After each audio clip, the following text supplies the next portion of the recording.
में AI summit में कांग्रेस कार्यकर्ताओं के हंगामे पर हुए विवाद पर कमेंट करने से मना कर दिया।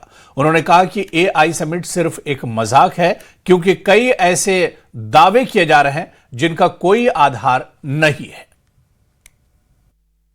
देखिए, कांग्रेस अपने आप में एक पार्टी है। अब उसने अगर कुछ किया तो उस पे हम तो मुझे लगता नहीं हमें कोई बोलने का कुछ है। वो कांग्रेस का अंदरूनी मसला है। अगर अंदर कांग्रेस ने कुछ वहां प्रोटेस्ट किया है या क्या किया है, या आजादी है और अपना उन्होंने कुछ किया, तो मुझे लगता नहीं कि मेरे उसके अंदरूनी मसले कांग्रेस के बोलने का कोई तुक बनता है। सर, देश का सबसे बड़ा एआई समिट है, तो आपको लगता है कि ऐसा नहीं करना चाहिए जब विदेश के वहां पर कई ऐसे आपको कांग्रेस का दिख गया, कुछ और नहीं दिखा?